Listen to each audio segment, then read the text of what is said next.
of quadriceps is right down here on the tibia. Rectus femoris is quite a weak hip flexor. Now we'll add the last hip flexor, sartorius. Sartorius is a very long, narrow muscle that lies outside all the others. It runs in a spiral, starting here on the anterior superior iliac spine and ending up all the way down here on the tibia. Sartorius helps to flex the hip. It can also produce lateral rotation at the hip. Now we'll move on to look at the four muscles that extend the hip. The first three, which are known collectively as the hamstring muscles, act at the hip and at the knee. The fourth one, gluteus maximus, acts only at the hip. We'll come to it last because it lies outside the others and covers them up. Here's the back of the thigh as we saw it last. Here's gluteus medius. Here are all the short rotators. Here's adductor magnus. And here's the back of quadriceps. The three hamstring muscles all arise from the ischial tuberosity. Here they are. Two of them run to the medial aspect of the leg. One runs to the lateral aspect. The lateral one is biceps femoris. The two medial ones are semimembranosus and semitendinosus. Here's semimembranosus by itself. It has a long, flat, membrane-like tendon of origin, which arises from here on the ischial tuberosity. It's inserted here on the back of the tibia. Here's semitendinosus, lying behind semimembranosus. It has a long cord-like tendon of insertion. It arises from here, next to semimembranosus.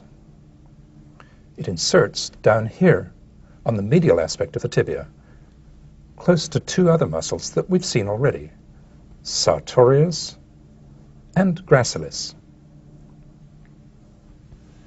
Now that we've seen the two semi-muscles, we'll add biceps femoris to the picture. Biceps femoris has two heads of origin, a long head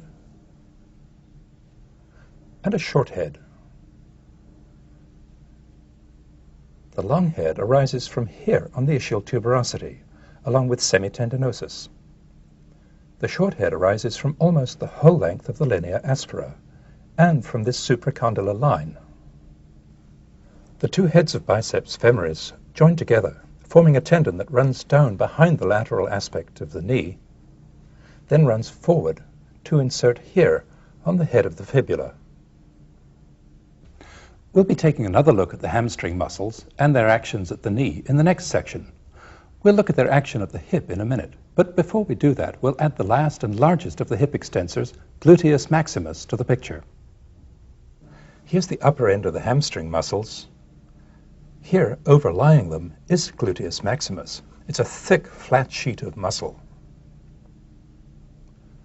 Gluteus maximus arises from here on the back of the ilium, and from the side of the sacrum, and from the sacrotuberous ligament. The upper three-quarters of gluteus maximus inserts into the iliotibial tract. The lower one-quarter of gluteus maximus passes more deeply and inserts here on the back of the femur on the gluteal tuberosity. Now let's look at the actions of the hip extensor muscles, starting with the hamstring muscles. Contraction of the hamstring muscles can produce both knee flexion and hip extension. When knee flexion is held in check by the action of quadriceps, the hamstrings just produce extension at the hip, which is the action that propels us forward in normal walking. Gluteus maximus isn't used in the gentle action of normal walking. It comes into play when a powerful action is needed, especially an action that opposes the force of gravity. The action of gluteus maximus extends the hip from a position of full flexion, as in climbing stairs or rising from a squatting or sitting position. The same action, balanced against the force of gravity, controls the rate of hip flexion as we sit down. Gluteus maximus is one of the two big anti-gravity muscles of the lower extremity. The other one, acting at the knee, is quadriceps, as we'll see in the next section.